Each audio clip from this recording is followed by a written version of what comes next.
Building a family can be a complicated, messy, lonely, and sometimes heartbreaking process. But you don't have to navigate this challenging journey alone. Welcome to the AllPaths podcast, where we support and celebrate all of the different ways there are to grow your family. We are your hosts, Emily and Kate from the nonprofit organization AllPaths Family Building. And today we're excited to talk with our friend Maggie about her journey. Maggie, thank you for joining us today. Yes, thank you for having me. Well, before we get into your family building journey in more detail, we'd love for you to introduce yourself to our listeners. Of course, I'm so used to doing this from all the groups with AllPaths. So my name's Maggie. I started my family building journey, I guess, 2022, and started it like most people, just like excited to kind of see what it was going to be like, and definitely had some hesitations because I've had a history of endometriosis, but as endometriosis is a funny diagnosis within itself, like wasn't really sure how intense that was and what that meant. So started trying, had been trying for, I don't know, like 8-9 months, and things just like weren't happening at all. And around the same time, I was also being sent back in for a second foot surgery. So dealing with lots of fun little medical issues, not little, I shouldn't call those little, and trying to just like navigate what that looked like for my partner and I, and just also it was like a lot of physical pain for myself, and emotional. About like 9 months in, went back in for another foot surgery. And at the same time, we decided to pursue testing because, as most people in this world know, all of these things take a lot of time. And so figured while I was not walking, I would do some fun fertility testing. So did that, and things weren't terrible, but they also weren't good. It kind of just fell in that, like, what's it called? Not unknown infertility, but just like Unexplained infertility. Unexplained. Thank you. The worst diagnosis in quotes possible. Yeah, because obviously it's explainable, but we don't know how. Right. They're just like, oh, yeah. They're like, we're just gonna like throw darts at the wall and figure something out here. Yeah, I feel like it's the diagnostic equivalent of a shrug. Like, huh? Yeah. You know? Well, and I had put that in the blog too. Like, it was, no one prepares you for that, but in unexplained fertility, you figure it out through treatments, kind of like what's not working in a treatment, which is kind of a freaky way to figure out a diagnosis. And like, we're going to treat you, but then this doesn't work. So then that brings us closer to why you can't get pregnant. And I remember that being like I felt like a kind of like test bunny in that way.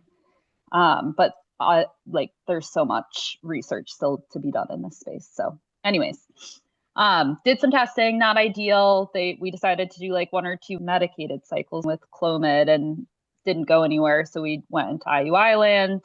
I decided to do IUIs with our fertility clinic because I'm up in Maine, and they were open an additional day. And obviously you don't get to really choose when you're ovulating. So I figured having 6 days to have access to them versus 5 was better. So did the 3 IUIs, and again ended up in a space that wasn't working. And so at the same time, I had a 3rd surgery. I wasn't walking. I had found AllPaths at that time, and it was so funny because like the world around me was saying I was like taking it too hard and trying to do 2 things at once that weren't working. But in the world of like the beautiful community that AllPaths is, like everybody was like, no, you're not. Like, go do what you need to do. Like, you can't walk, you can still do an egg retrieval, which is funny because when I did my first egg retrieval, I was on crutches, and the whole IVF clinic had no idea what to do with me. They're like, where do we put your wire? Oh no. I don't know how to do this. So, but in the community that you guys offer, like everybody was so on par with like just the fight and continuing the fight. Cause I think people just have that like terrible expectation and understanding that a lot of this is stress related, but it's really our bodies just not doing what they were supposedly set up to do. And we need medicine to help us sometimes. So, and there's such a time component too. You get told constantly, as soon as you even start considering to have a family, most of us, I feel like at that point, you're already told you're too old. So the thought of putting something on hold while waiting for, another part of your body to go through a surgery and recovery process, like it makes sense. You'd be like, no, like we have to do this at the same time because We just don't have, I feel like I've said time like 17 times in the sentence, but like you don't have the ability to wait. No. And I didn't either because my foot wasn't healing like a normal foot would heal for someone my age. I was in treatments and being treated like a elderly diabetic patient, even though I'm not elderly and don't have diabetes. And so like my wound just wasn't healing at all. So that aspect of waiting was like really heavy on me because I was like, I don't have time to wait for either of these things. And I don't know when either will be solved. So yeah, we just kind of went for it. And none of my doctors were afraid of that. Like none of them had fears over doing both of those together. It's just interesting how the world wants to have opinions on it themselves. So that's okay. We ignored this. So yeah, went in for the first eggy retrieval. Menopur. I hate Menopur. It just is an evil drug that stung when I put it in every night. I remember being so mad at my husband, like, you're doing something different. And he's like, no, I'm doing the exact same thing. It just feels like a bee sting. So went through with all of that. And again, you're just in this like deep emotional space where you're just, I think we have this idea that IVF works a little bit too much. And so in my head, like that was the thing that we were heading to that was going to work. And then we did the egg retrieval. I think we got like 11 eggs, which felt successful. I don't really think you feel like any number would be happy, but it felt like an okay number. I think we could have had too few, too many, and you're scared. So yeah, we did the 24-hour. I think that was on a Sunday, and waited to hear the results, thinking that like all was good, and got the call on Monday morning that I totally was just waiting for a number of embryos, and they said that nothing fertilized. And I remember just like, there was no part of me that was anticipating that being the story. Like in my head, we were going to have something, whether big or small, I didn't know. So again, going back to like kind of figuring out your diagnosis through that, like you've just done a really big thing in doing an egg retrieval and found out that like, looking back, we should have done Pixie 24 hours ago. And so we decided to move forward with Rescue ICSI. Things get thrown at you throughout this process. We were lucky to have insurance approval, but I remember that call because you're like processing the loss of everything you just worked for. They're like, you have really no chance that you'll have success from this Rescue ICSI, but by the way, it's $3,000. You're like sitting there like, how do I even, like, what do I even do with that? Like in my head, like someone was watching my embryos all night, but like, or potential embryos, but they're not. They just like show up at work like everyone else, and they're like, there's nothing happening to these. So we moved forward with it. Couldn't tell you why that was our decision, but it was. And then went to a wedding the next weekend. I remember that just being like the most nerve-wracking event of my life because it was just like such a strange phenomenon being at like such a big celebratory event and then knowing that the next day we were going to get results, which we did. We got one embryo out of it.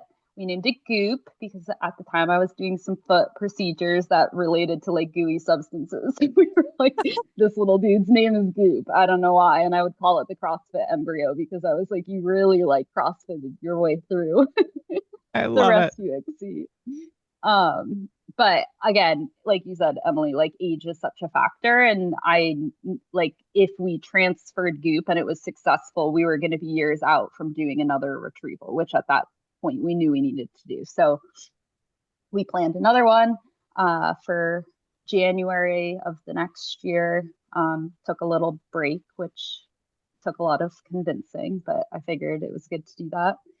And then out of that retrieval, I think we got 3 embryos, froze them. Didn't do any embryo testing. That just wasn't recommended to us, so didn't have to do that. Went on vacation for a week to have a little bit of fun time for us, and then came back. Our embryo transfer was scheduled on the leap day that year, so that felt really like, I don't know, aligned in its own way. Went into the embryo transfer, all went well, started feeling symptoms really early, which who knows what that means ever, but Oh, and going backwards, as you did the lovely post, 8 French fries, obviously at McDonald's right after. Of course. Which was quite the treat. I love that picture. Picture's so cute. Yeah.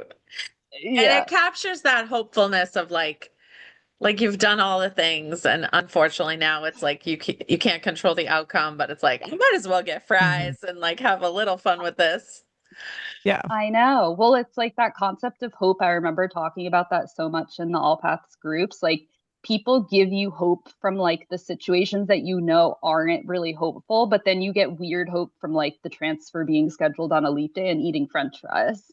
But like people give you hope because they're like, you're doing IVF. And in my head, I'm like, the success rates are like, okay, like there's a lot of challenges, but then French fries, you're like, I'm going to be pregnant.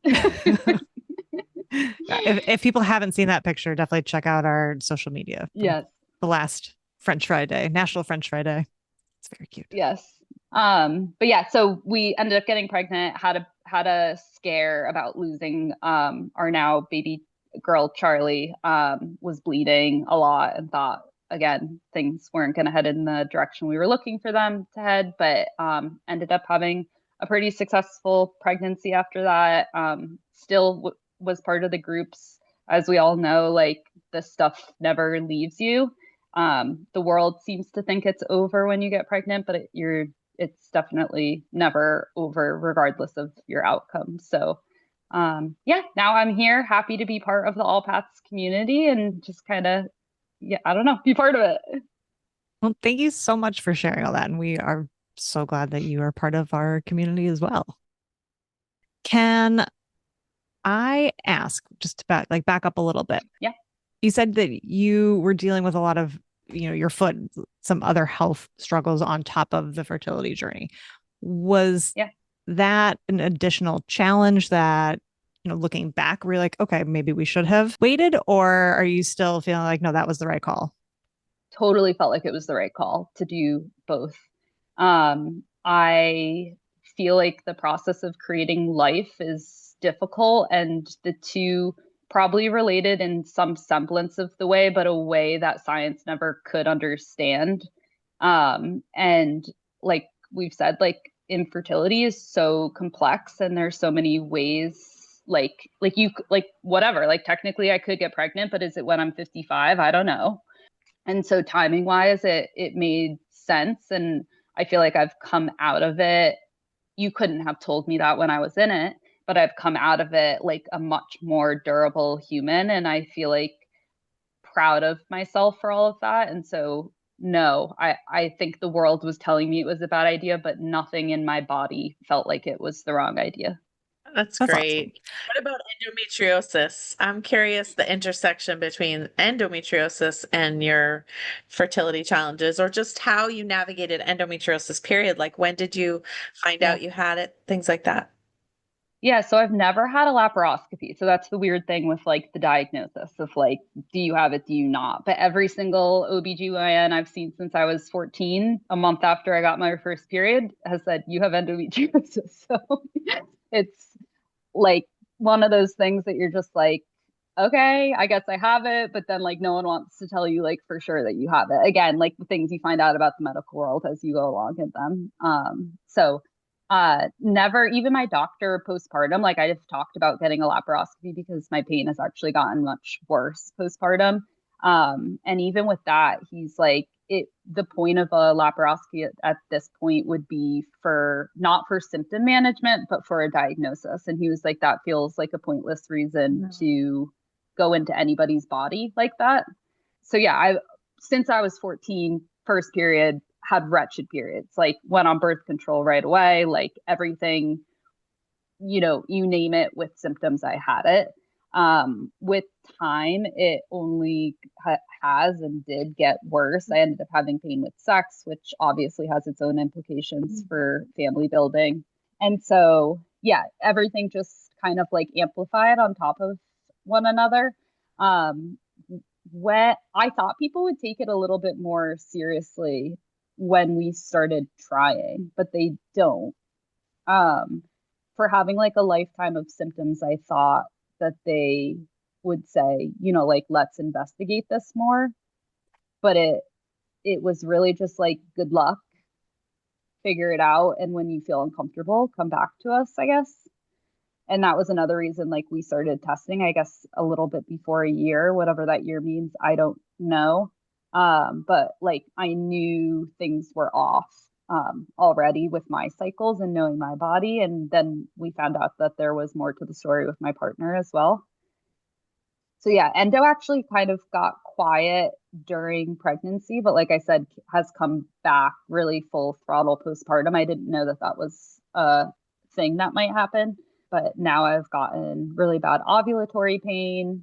It's a very strange thing to manage in between family building too, because the way they manage endo is hysterectomy or birth control, of which I don't like either of those options when you still are thinking about building your family.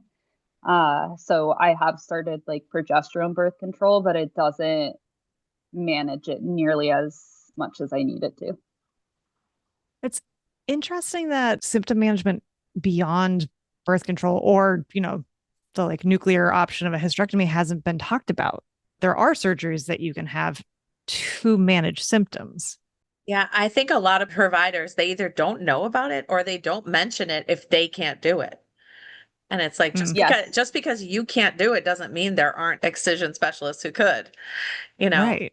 Well, yeah, and I've like used the Nancy's Nook like endo site to kind of get like a feel for that. But like then you have the whole world of like, that's not covered by insurance. Right. And then that was the other thing my doctor like alluded to, of like, you have the two parts of endo, right? That like it's gonna affect your fertility, but it's also like affecting your own like day-to-day and body. And so like for right now, like we solved the fertility issue in this moment. I wish we had a better look of it when we were trying originally, but again, like with the foot stuff, I never really like pushed on it. I actually have a list of doctors from Nancy's Nook ready to contact if our first transfer didn't work, but we never needed to move forward with that. And so kind of in this weird in between that, like for fertility, I have embryos ready. So like in the place in my life right now, we have that problem, quote, solved.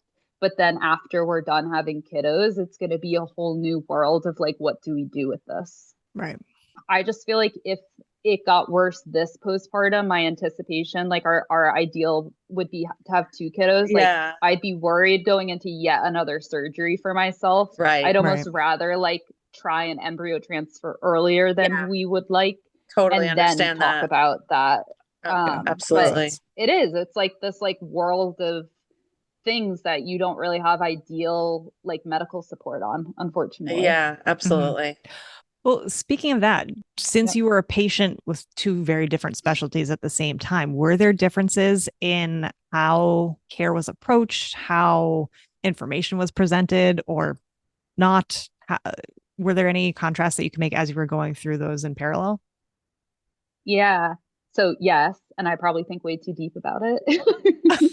I I learned the really like not fun way through a terrible doctor that completely butchered my foot, what the medical world could be and couldn't be. And I had to do a lot of therapy and processing of someone who had the potential. Like before getting pregnant, I was ready to amputate my foot. Like I had no good outcomes from a surgeon that made a lot of mistakes and wouldn't own up to them. And so I had like a lot of processing of just like trust in doctors and like what even like medical care was. And I don't know, it just was this like really strange world to be put in. At the time, I think I was like 28 when I got my first surgery, like not an age where I should have been dealing with what I was dealing with, but there I was.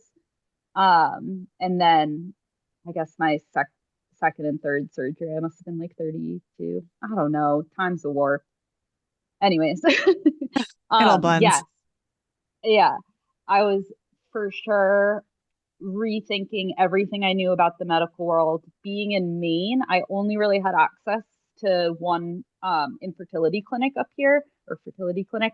But luckily, our physician up here is wonderful. And so I never really felt like I had to go somewhere else, but I was very open to that too. My family lives in Connecticut, so I was like looking up clinics down there and considering moving down there for a little bit. So yeah, like I was already very much in the mindset, and I encourage other people to be in the mindset to advocate for themselves and really have an understanding that, like, if a doctor isn't feeling right for you, you have every right to head in a different direction. And from my experience, it was like the equivalent of like amputating your foot. Like it can get to the point where you could trust the doctor so little, and the doctor should be untrusted in that moment, that like I'm now heading towards that decision.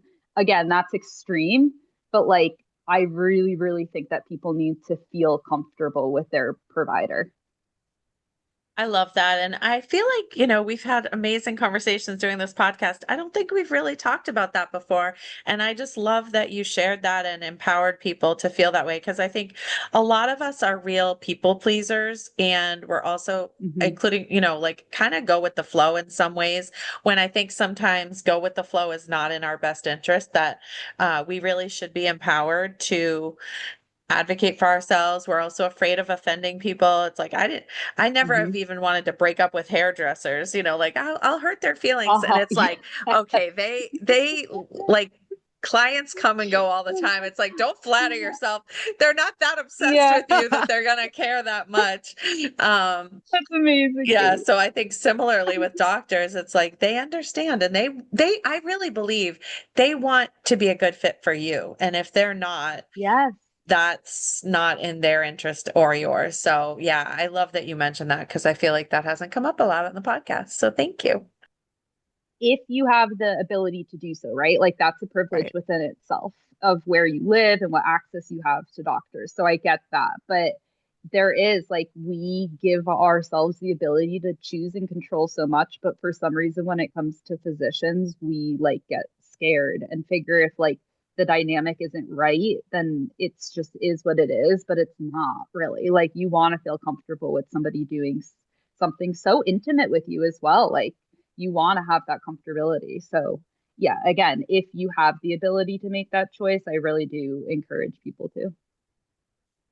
That's wonderful. I'm really glad that you, after having such a poor experience with the doctors who took care of your feet, that you had, a really positive experience with your fertility doctors. Because you're right, like that level of trust when you're dealing with something so intimate and personal and so heavy can be, it can be a disaster if it's not there. Yeah. Yeah. Who, aside from your awesome care team, who were your biggest supporters during this time? Did you share what was going on with family members and friends? Did you kind of keep it mainly private? How did you handle that balance between sharing what was going on with the world and maintaining some level of privacy? I was loud. I don't know why. I like used to work in nonprofits. I feel like I get really like worked up about this type of stuff, like advocacy, like having people understand how you're feeling. So yeah, I was kind of loud about it. I feel like people knew how I felt like immediately when I started trying. They knew how I felt 8 months into trying. Like I function in a world where I feel like I heal best through talking to people and also like being really vulnerable. I don't think I can get past dark things until I like sit in the darkness. And so I did that and I invited other people in with me. And so, yeah, I think still, even with that, I was disappointed by a lot of people. And I still am disappointed by a lot of people. And so to be vulnerable like that, you have to know that that is probably going to happen too. And things will change with a lot of relationships.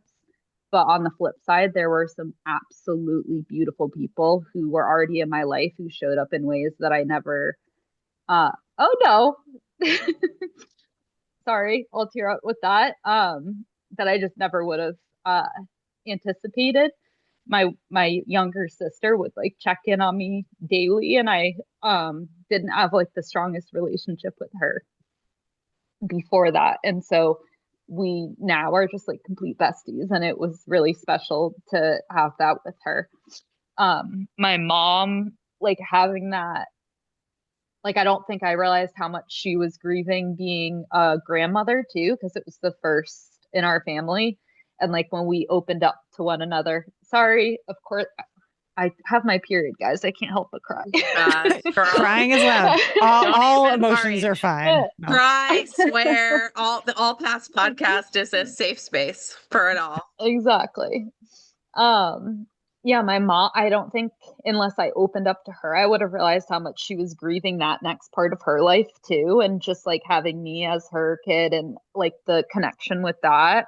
And then I really did. I had friends that just like showed up for me, and like people ask you the weirdest shit, right? Mm-hmm. Like that just is so inappropriate to ask. And I don't even know how to tell them it's inappropriate. Like even now when people are like, are you going to try naturally? I'm like, first of all, IVF is natural. And second of all, like just ask me if I'm going to have sex with TJ then. Like, I don't know why we're even like. How do you ask that with a straight face? Yeah. Do you want to know when, where, and how? Like what? Exactly. Like, I can draw you pictures. Type of question. Yeah. I can't even like instruct really people out of asking those types of things because I'm just like, don't do it. But then I had other friends who just like showed up with like bread. And like, I remember one of my best friends, like there's a company or a bakery up here in Maine called, it's something about friends and bread. Aww. And she like crossed out the bread part and just wrote like friends who do hard things and like just dropped it off on my doorstep.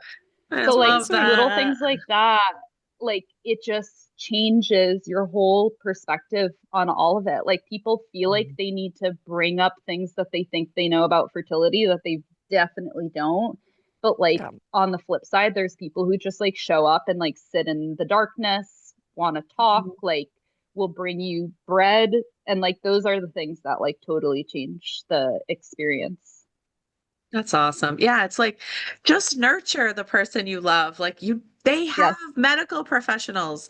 What they need are their friends or their sister or their mom. They don't need more fertility advice unless you happen to have that expertise and in case if they asked you for it. But not, but they want you, their loved one, to nurture them. This isn't hard. 100%. And it's like I have some amount of grace and forgiveness for people that, say the wrong thing with good intentions. But what has really been driving me crazy is I keep seeing people who literally tell them what they need and what they're going through. And then the person doubles down on centering themselves and their needs. And I'm like, okay, now I'm pissed. Like I am not here for that. Like I'm here for the natural screwing up and learning and getting better. Yes. But not for like, I'm telling you what I need and you still do the opposite or don't do it. Yeah, or like we said in the beginning, Emily, like admitting to your like not knowing. Like I'll say some things to people, probably go, I try very hard not to. When people are going through things I've never been through, I do what I would expect out of people during me or to me during that time of just like, what do you need from me? Do you want to talk about it? Do you want bread? Like keep it simple. I love bread. Love and carbs. That should just be like how you support someone in a nutshell. But it's like, they come out of the woodworks with these things that I just like don't really know how it's right, but I'm sure that they feel it after they said it that it probably wasn't right, and they probably should just say like, I don't feel like that hit really right. Is there something that you want me to say? Or like Google when you go home, like what to say to someone experiencing fertility issues, because newsflash, like Google will help. And this podcast will help. Go to our website. We have a whole section of 100%. resources for friends and family members, because it's it's one thing. It's understandable if you said the wrong thing and are like, oh shit, I shouldn't have done that. It's people that then either don't take it a step further, figure out, okay, what could I have said? Or even the people that are just like, it's not even on their register that they messed up. Those people annoy 100%. And I did. Like Kate said, like I've lost them as friends. Like there's for sure like a level of like, especially when you're going through it, you don't want to hear people ask them questions, but you're like, whatever, everybody asks me that, like moving on. And then other people who really leaned into too many that I just was like, I can't relate to you anymore as a human. Yeah. Amen to that. Well, speaking of support, which is obviously near and dear to our hearts, I'm so glad you found AllPaths. Yeah. Can you talk about like kind of how you found us and when you linked into the support that we provide? Yeah. So it was right around I guess we'll call it second surgery, like 9, 10 months in. I, like I said, was very open about where I was. And one of my best friends just point blank said to me, "You need more support, Maggie." Like everybody around me had gotten pregnant like in a cycle or two. And so I knew no one who was going through these things. So I might have been open about it, but I didn't have anyone to relate to, which is like the second tier of support, right? Like being able to talk to people who are going through these treatments and know about Clomid because no one else does. And so Kate had said to me, she was like, "I really think we need to like look into like another tier of support."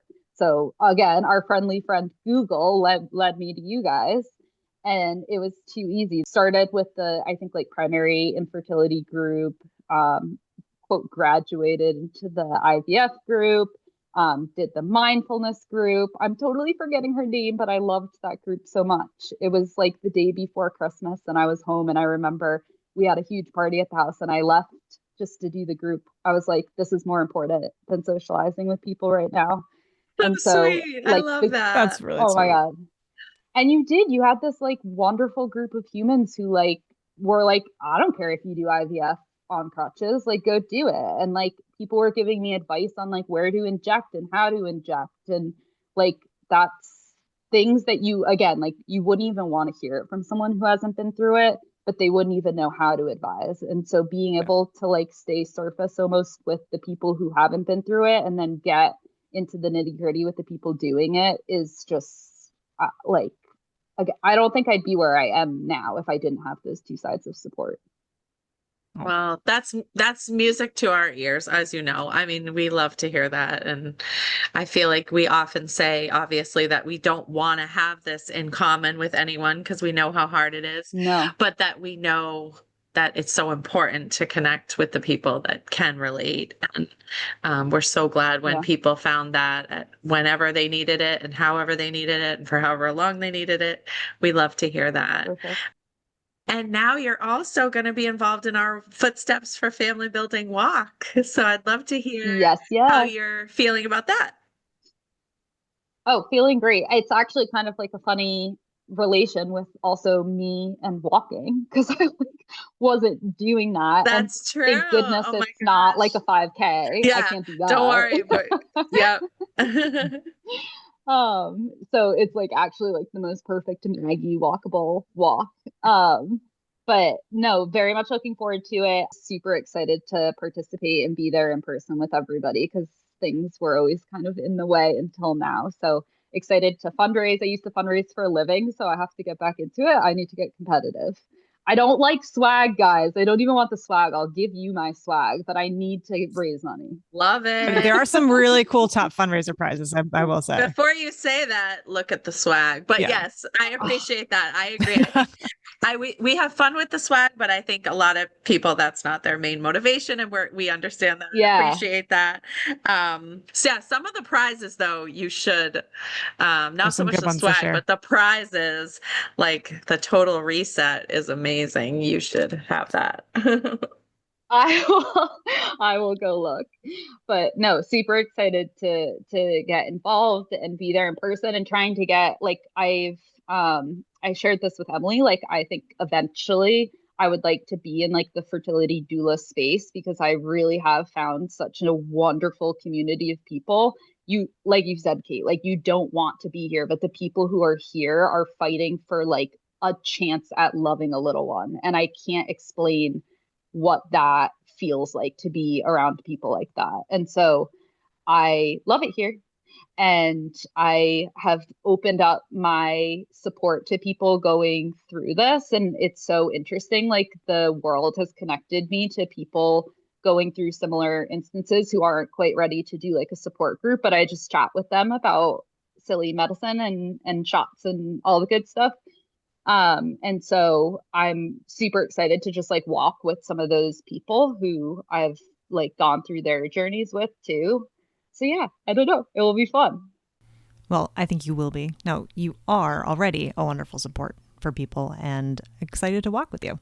Yeah. Now, I know we kind of touched a little bit on what we use as our usual wrap-up questions already, but Is there anything that you would want to add to either of those? The first that we typically ask folks is, what's one thing you would say to someone who is just starting to grow their family? And then the flip side of that is, what's something that you wish people would never say when someone shares with them that they're struggling to build their family? Sure.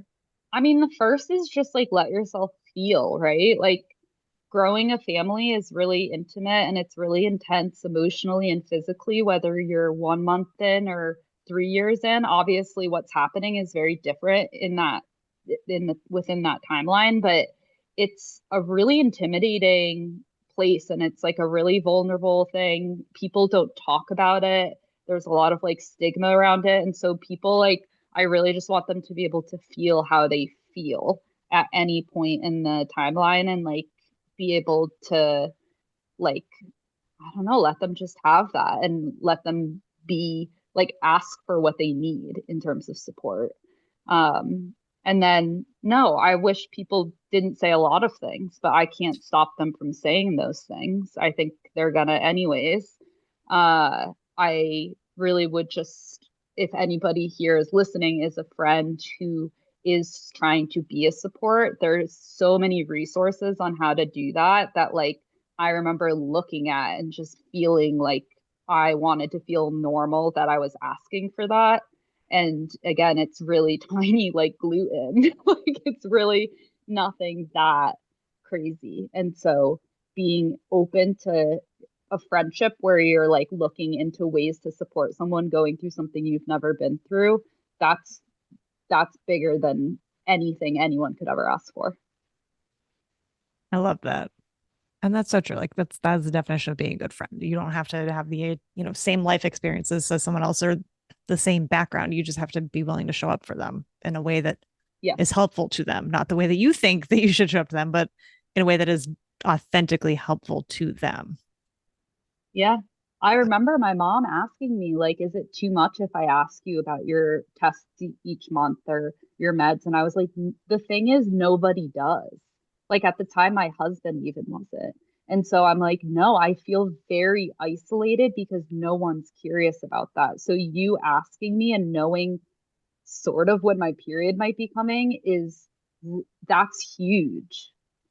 That she asked, because you might have, I've known people that have said like, don't ask me, I'll tell you kind of thing, which I think is also fine. But I just love that she put you in the driver's seat. She said like, she clearly, I think, wanted to ask, but she asked to ask. And I just love that. Yeah. Go mama. Yeah. Go mama. And now she's OB. That's her chosen word. I like it. Love it. Very cute. Yeah. So before we wrap up, is there anything that we haven't asked about that you would want to talk about today? No, I feel like this has been such a natural, like wonderful conversation. Thank you guys. As always, AllPaths like creates such a wonderful space to open up and talk about all this stuff. I totally understand and know people that don't want to talk about it. I'd say 90% don't. But I really thank you guys for providing me a space to talk about it so the other people who are going through it feel like just heard and listened to. Well, we need people like you willing to share your story to create that space and that library of different experiences that people can learn from and be inspired by and lean on. So we appreciate you so much. Yeah, of course. Happy to be here and happy to meet you guys in October. Yes, that will be so fun to be together in person. Well, this has been awesome. Thank you so much, Maggie. It's just been really, really lovely to get to know you. Yes, here for it all and excited to continue to get to know you guys. We hope you'll join us next time for more family building stories and resources. Be sure to subscribe wherever you listen to podcasts to make sure you never miss an episode. And follow us on social media at AllPathsFB or visit our website, allpathsfb.org, for more information about our work. We're just a few weeks away from our Footsteps for Family Building walk. Today, we want to thank champion sponsor Evernorth for their support and commitment to the fertility and family building community. If you've been helped by Freedom Fertility or VFP Pharmacy Group along your journey, you can donate to or join Team Evernorth using the link in today's show notes. Thank you for joining us for this episode. Please help spread the word so that anyone who is struggling to grow their family can join the conversation. It's an honor to walk with you on your family building journey.